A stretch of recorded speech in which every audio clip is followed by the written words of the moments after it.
எல்லா இடத்துலயும் கட்சி தொண்டர்கள் இருக்கும் பொழுது, கட்சி நிர்வாகிகள் இருக்கும் பொழுது அந்த தொகுதி நமக்கு வேணும்னு ஆசை விருப்பம் தெரிவிப்பாங்க. இது காங்கிரஸ் கட்சியில மட்டும் இல்ல. நீங்க திராவிட முன்னேற்ற கழகத்தை கேட்டீங்கன்னா கூட அவங்களும் நாங்க இந்த தொகுதியில போட்டியிட வேண்டும், அந்த தொகுதியில போட்டியிட வேண்டும் விரும்புவாங்க. எந்த கட்சியுமே இந்த தொகுதியில நாங்க போட்டியிட மாட்டோம்னு சொல்ல மாட்டாங்க. எல்லா கட்சியும் எல்லா தொகுதியிலும் போட்டியிட வேண்டும் என்று விரும்பினாலும் இருக்கிறது 234 தொகுதி.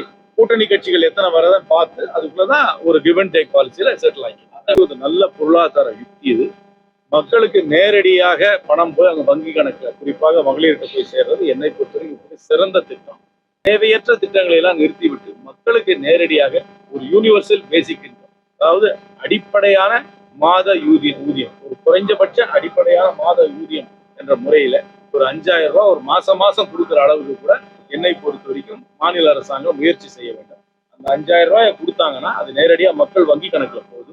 அந்த பொறுத்த வரைக்கும் டைரக்ட் கேஷ் டிரான்ஸ்பர் யூனிவர்சல் பேசிக் இன்கம் மாசம் குறைஞ்சபட்சம் 2500 ரூபாய் கொடுக்கறது நல்ல பொருளாதார யுக்தி. இந்த பணத்தை அவங்க என்ன பண்றாங்க, வீட்டை சுத்தி இருக்கிற கடையில தான் செலவு பண்றாங்க. வீட்டை சுத்தி இருக்கிற கடையில செலவு பண்ணும் போது அந்த பொருளுக்கும் டாக்ஸ் இருக்குல்ல, அதுக்கு ஜிஎஸ்டி இருக்குல்ல, அது மீண்டும் அரசாங்கத்துக்கு தான் வருது. அதுல மத்திய சர்க்கார் கொஞ்சம் போகுது, மாநில சர்க்கார் கொஞ்சம் வருது, அது திருப்பி அரசாங்கத்துக்கு தான் வருது. அதனால இது ஒண்ணு எங்கேயும் காணாலாம் போல அந்த பணம். அதனால இது இந்த கடன் சுமைன்னு சொன்னாங்க, அது ஒரு குறியீடு. ஆனா மற்ற திட்டங்களை இருக்கிற செலவு பண்றதை குறைச்சிட்டு இதுல கூட்டிக் கொள்ள வேண்டும் என்பதுதான் என்னுடைய அபிப்பிராயம்.